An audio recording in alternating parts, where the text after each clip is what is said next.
It's a big step, or rather a lot of different steps you take when you make the changeover from elementary school to junior high. So much is different here in this new school that many young people need help in getting off to a good start. In the next few minutes, we're going to turn a lens on this institution called junior high to see which steps can help you get off to a good start.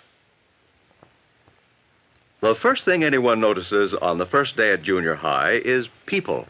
Lots and lots of people.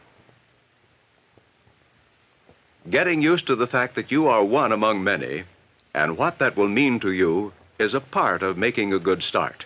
And what does this much larger group mean to you? It means, happily, that you will have many more opportunities to make friends than you had in the elementary school. It also means that you will be included in something big, a school with its own traditions, its own teams, its exciting long-time rivalries with other schools for academic as well as athletic superiority. You'll probably have your own cheerleaders wearing your school colors.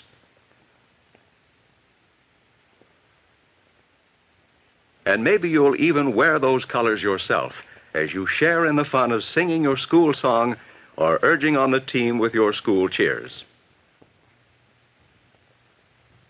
But being a part of a much larger group also means that the competition will be tougher. If you've been tops in your class before, it can be a jolt to discover that there are other people who are smarter, or more attractive, or more popular, or more skilled than you are. And if you haven't been particularly outstanding before, it may be discouraging to find out how many more there are ahead of you now than there used to be. But remember, you are still you with the same abilities you had before. In junior high, there will be more competition for everything: athletics, scholarship, friends, and even for class offices where only one can win. What you have to do in the face of this increased competition is hang on to your self-respect. In some areas, you may never be tops. In others, you may have to work hard to make a good showing. Nevertheless, you are worthy of respect from yourself as well as others, and more so if you face up to your limitations. Another thing you must do when the competition is increased is to become more responsible. It's up to you now to get your assignment straight and not depend on the person beside you. It's up to you to keep track of your gym clothes, your books, and your other possessions.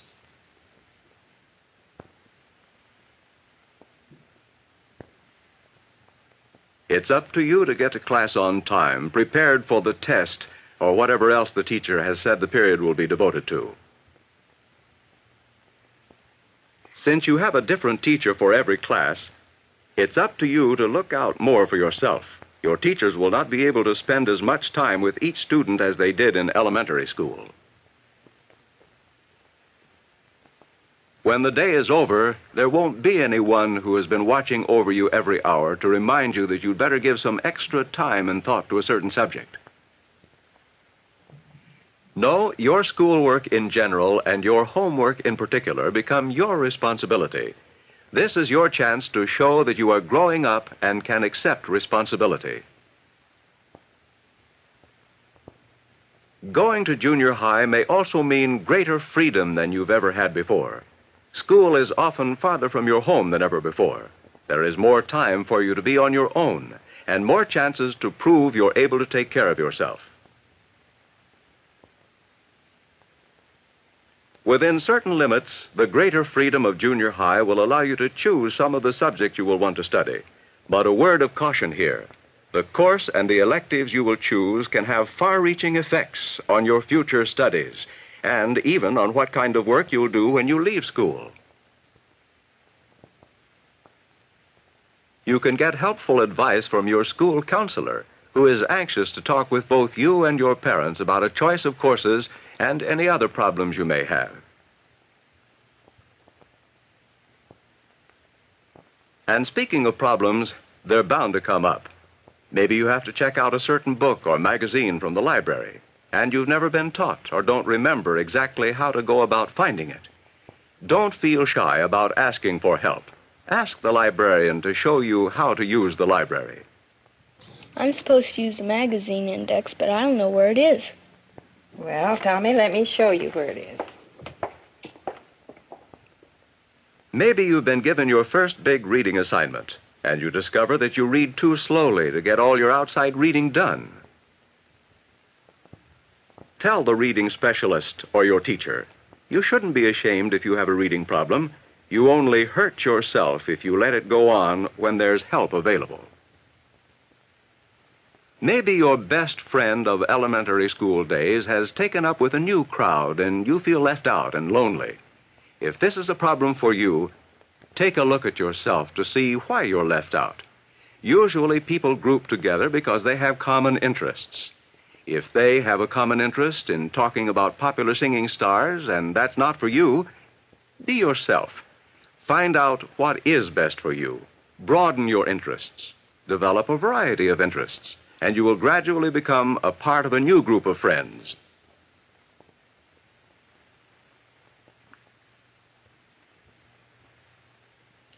You'll find many opportunities to develop new interests here at junior high, maybe on the school paper staff, or in the marching band or the orchestra,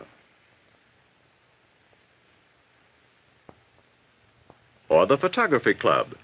These and other extracurricular activities are open to people with common interests.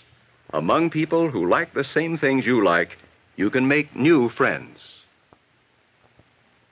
Friends are made, remember. There's no such thing as a magnetic personality which attracts others without effort. But there are people who make the effort to introduce themselves. There are people who make the effort to learn other people's names and use them so that even a quick greeting has a personal ring to it. Hello, Carolyn. How are you? Hi, Tom. Hi, Nancy. Hello, Mr. Fisher. Hi, girls. There are people who make the effort to go along with their friends in what they do, what they wear, and the way they talk.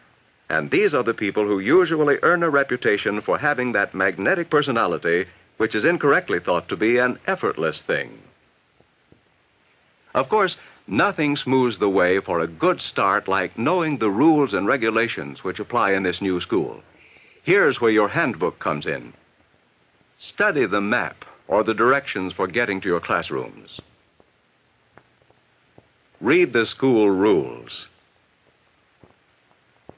Isn't it silly to get in trouble over an unexcused absence when the rules plainly tell what is expected of you? Why run the risk of being caught without a hall pass when the rules show you how to get permission to be in the hallways during classes? How are you going to know cafeteria rules, whether to bring your lunch or buy it, unless you've read the handbook, or listened to the teacher when she was telling you, or asked someone? The point is, make sure you know what the rules are. Finding out the rules and following them is just common sense. So is setting up goals for yourself. At this stage in your development, setting up goals means planning for your junior high years a well-balanced program of study, work, and play, no matter what job you do after high school. You will need to know how to work and get along with others. You will need to believe in yourself and what you can do. You will need to be an intelligent citizen.